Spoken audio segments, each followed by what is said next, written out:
Hello friends, today we are going to start the poem A Photograph. This poem is composed by a poetess Sirlit Tulson. You can see here.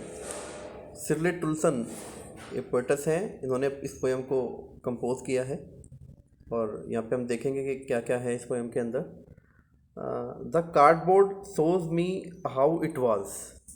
The cardboard shows me how it was when the two girl cousins went paddling. देखिए यहाँ पे जो cardboard दिखाया गया है, cardboard, ये वाला cardboard जो है, तो ये कार्डबोर्ड क्या होता है? कार्डबोर्ड आपने देखा होगा, जो पुराने ज़माने में जो फ़ोटोज़ होती थी आज से 30 या 40 ईयर्स पहले, तो उसमें क्या होता था कि एक बहुत हैवी सा एक कार्डबोर्ड होता था और उस पर फ़ोटो को पेस्ट करके उसके ऊपर शीशा की बाइंडिंग करवाई जाती थी, जिससे वो जो फ़ोटो है वो काफ़ी लंबे समय तक वो ठीक ठाक रहे, उस पर कोई मतलब बेकार ना हो, रफ ना हो. ठीक है ना? तो the cardboard shows me how it was, और ये जो कार्डबोर्ड है ये मुझे बताता है कि ये कब की घटना है. इस कार्डबोर्ड को देख कर मैं पहचान सकती हूँ कि जो फ़ोटो है ये कितनी पुरानी है और किस ज़माने की ये फ़ोटो है. ठीक है ना? यहाँ पे पोएटस कहती है. एक्चुअली पोएटस ने ये जो पोएम लिखी है ये अपनी माँ के लिए लिखी है, अपनी मदर के लिए लिखी है, और उसमें अपनी मदर के बारे में एक छोटी सी घटना है. वो फ़ोटो को देख रही है अपनी मदर की पुरानी, जो उसकी मदर जो अभी दुनिया में नहीं है, और फ़ोटो को देख करके कुछ बातों को याद कर रही है. ठीक है ना? और बड़ी परेशान हो रही है पोएटस. ठीक है ना? तो the cardboard shows me how it was. Cardboard को देखकर लग रहा है कि ये जो फ़ोटो है ये कितनी पुरानी बात है. When the two girl cousins went paddling, each one holding one of my mother's hand.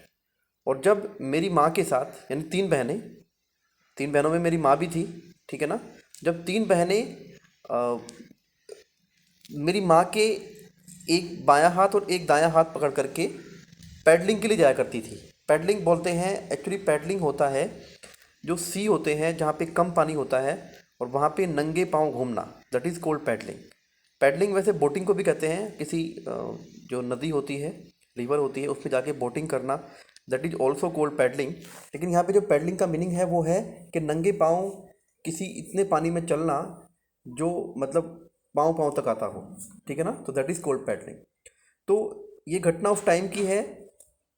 वो जो फोटो में स्नैपशॉट आया हुआ है, ठीक है ना, वो किस टाइम का है? जब मेरी माँ के साथ उसकी जो कज़न सिस्टर थी दो, ठीक है ना, वो पैडलिंग के लिए समुद्र के पास गई थी. Each one holding one of my mother's hand, और हर एक ने, उनमें से दोनों ने मेरी माँ के हाथ को पकड़ा हुआ है. And see the big girl some 12 years or so. और जो सी कौन है? ये सी पोएटस की मदर है. ठीक है ना? तो जो सी मतलब मेरी माँ जो सबसे बड़ी है उनमें, जिसकी उम्र लगभग 12 साल की है, all three stood still to smile through their hair. और वो तीनों की तीनों, अब तीनों की तीनों अपना पोज ले रही हैं, अपना पोज दे रही हैं. ठीक है ना? Smile through their hair. उनके बाल जो हैं वहाँ पे, क्योंकि समुद्र के आसपास का जो एरिया होता है वहाँ पे हवा चलती रहती है ठंडी ठंडी, तो उनके जो बाल हैं, जो उनके हेयर हैं, वो उस टाइम हवा में उड़ रहे हैं. ठीक है ना? और वो उन उड़ते हुए बालों से एक स्माइल दे रही हैं और वो अपना एक पोज देने की कोशिश कर रही हैं. किसको? At the uncle with the camera. At the uncle with the camera. किसको देने की ट्राई कर रही हैं पोज को? जो अंकल हैं एक वहाँ पे जो पोज ले रहे हैं उनका, तो उसकी तरफ वो स्माइल करके खड़ी हुई हैं. अ स्वीट फेस, एक बहुत ही प्यारा सा चेहरा. My mother's that was before I was born. यहाँ पे पोएटस कहती है कि उस फोटो के अंदर, जो फोटो मैं देख रही हूँ जिसमें मेरी माँ की उम्र 12 साल की है, उस फोटो के अंदर जो मेरी माँ का जो चेहरा है वो बहुत ही हेल्दी है, स्माइली है. ठीक है ना? और बहुत ही यंग है.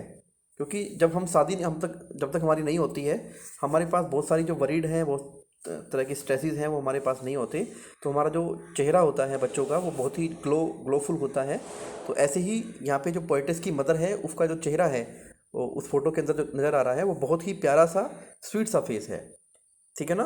तो that was before I was born. और ये तब की बात है जब मैं पैदा भी नहीं हुई थी. यहाँ पे पोएटस कहती है कि जो मेरी माँ का जो सुंदर सा चेहरा था वो तब था जब मैं पैदा भी नहीं हुई थी. अब आगे आते हैं. And the sea which appears to have changed less wash their terribly transient feet, और समुद्र जो which appears to have change less, जो थोड़ा सा अपने अंदर बदलाव करता है, मतलब चल के थोड़ा सा उनके पाँव तक आता है, और उनके ट्रांजिएंट फीट, ट्रांजिएंट यहाँ पे बोला है टेम्परेरी, अस्थाई, और फीट, फीट का मतलब है यहाँ पे ह्यूमन बींग से है, ठीक है ना। ह्यूमन बींग्स कौन है, वो तीनों लड़कियाँ हैं ह्यूमन बींग्स। और ट्रांजिएंट का मतलब है, ट्रांजिएंट फीट क्यों कहा गया है, क्योंकि जो वहाँ पे पाँव हैं वो कुछ समय के लिए आए हैं, वो फिर वहाँ पे चले जाएंगे। तो समुद्र जो है थोड़ा सा चेंज करते हुए अपनी लहरों में वहाँ तक उनके पाँव तक आता है और उनको धुल करके बड़े भयंकर रूप से चला जाता है। आपने देखा होगा जब समुद्र के आसपास हम जाते हैं तो वहाँ पे समुद्र चलता रहता है और हमारे पाँव तक उसकी जो लहरें हैं वो पानी आता है और हमारे पाँव को वॉश करके चला जाता है।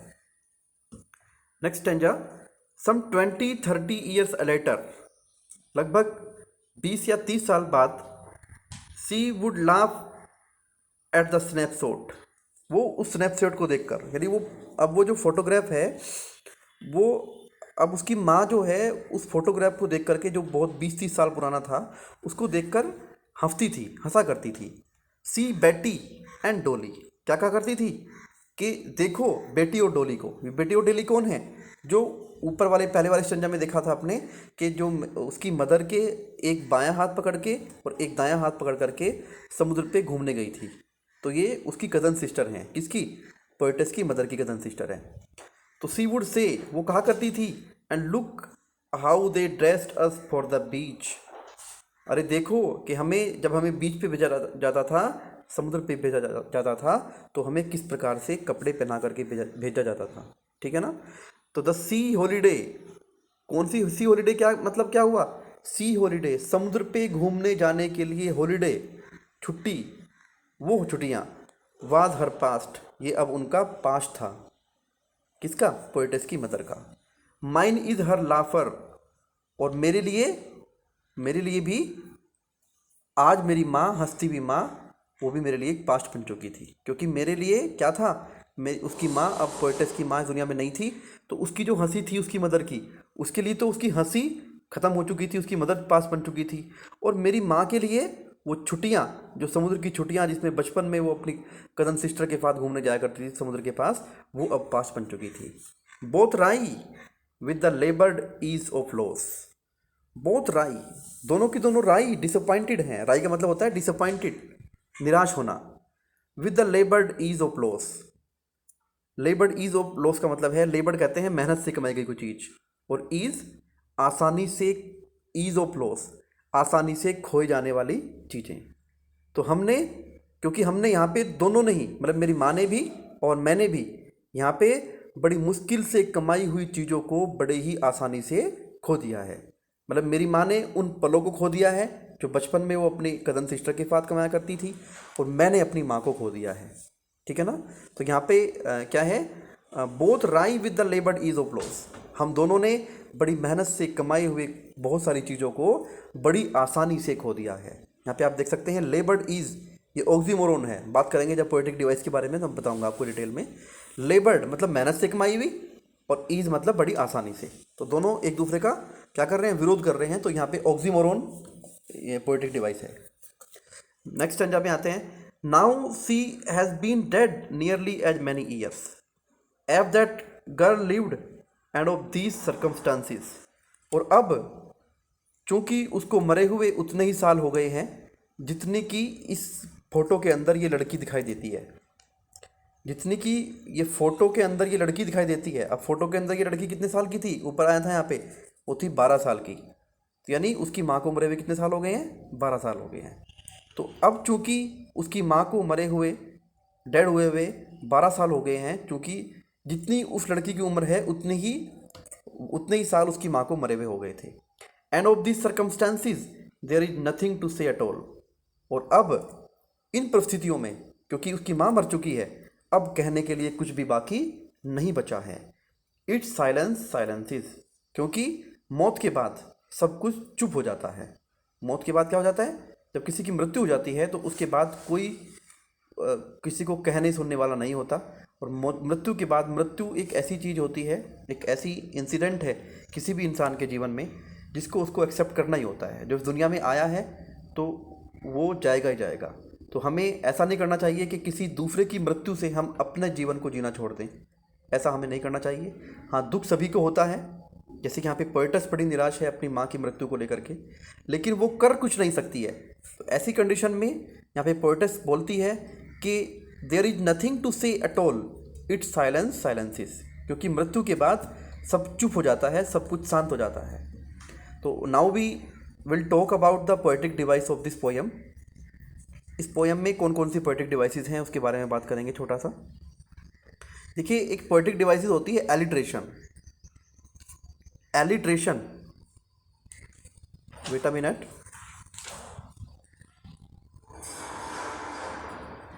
एलिट्रेशन।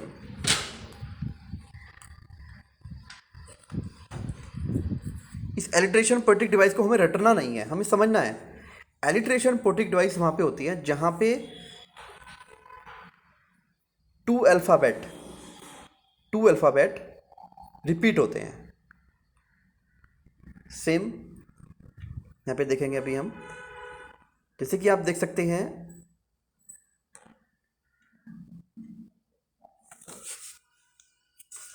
My mother. मैं समझाता हूं यहाँ पे आपको, माई मदर।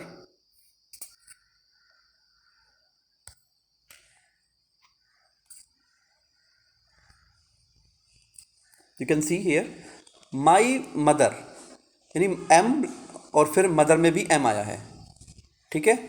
उसके बाद आप देख सकते हैं नीचे टेरिबली ट्रांजिएंट, यानी टी रिपीट हुआ है यहाँ पे, टेरिबली ट्रांजिएंट, यहाँ पे टी रिपीट हुआ है। तो यहाँ पे कौन सी पोएटिक डिवाइस है, यहाँ पे एलिट्रेशन है। अब हम एक पोएटिक डिवाइस होती है कि जहाँ पे कोई लाइन बिना किसी पंक्चुएशन मार्क्स के चेंज हो जाती है। जैसे यहाँ पे आप देख रहे हैं the cardboard shows me how it was, यहाँ पे वाज के बाद कोई भी पंक्चुएशन मार्क्स नहीं है, ना कोमा है, ना फुल स्टॉप है, कुछ नहीं है।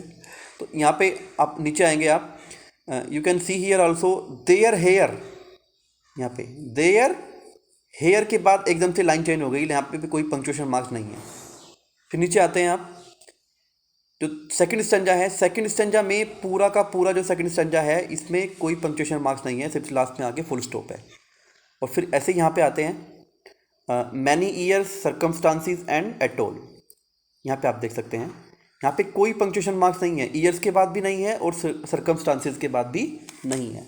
तो you can see here that there is no any punctuation marks in the lines. So we can say that यहाँ पे कौन सी पोएटिक डिवाइस है, यहाँ पे है इंजैबमेंट, इसको बोलते हैं इंजैबमेंट। यू कैन नोट दैट इस पोएटिक डिवाइस को बोलते हैं इंजैबमेंट। कौन सी पोएटिक डिवाइस को, जहाँ पे एक लाइन से दूसरी लाइन में जाते समय कोई पंक्चुएशन मार्क्स नहीं आता है, तो इस तरह की पोएटिक डिवाइस को वहाँ पे बोलते हैं इंजैबमेंट, ठीक है ना। नेक्स्ट अब आते हैं, एक होता है एपिथेट। एपिथेट क्या होता है, एपिथेट वहाँ पे होता है जहाँ पे किसी एडवर्ब को कुछ और मान लिया जाता है। जैसे कि यहाँ पे आप देख सकते हैं, यहाँ पे ये फीट है, ये फीट है ना, पाँव। तो इन पाँव को, जो फीट हैं, इनको क्या माना गया है, यहाँ पे हमने बोला है ह्यूमन बींग्स बोला था अभी, ये ह्यूमन बींग्स हैं, यानी इनको ह्यूमन बींग्स माना है, इंसान माना है, ठीक है ना। तो ऐसे केस में कौन सी पोएटिक डिवाइस होगी, यहाँ पे होती है एपिथेट, इसको बोलते हैं एपिथेट,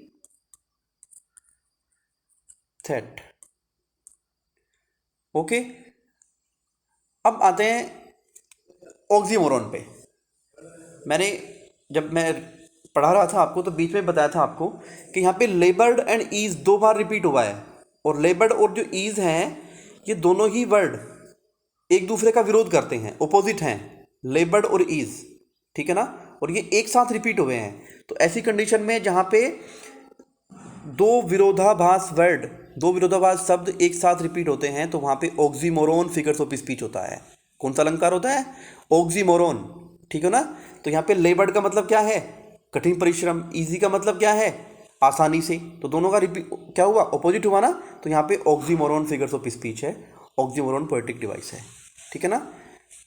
तो आई होप कि आपको पोएटिक डिवाइसेस और इसका एक्सप्लेनेशन जो है पोएम का काफ़ी अच्छी तरह से समझ में आया होगा। और फिर नेक्स्ट वीडियो में मिलते हैं नेक्स्ट पोएम के साथ। तब तक के लिए thank you, have a good day.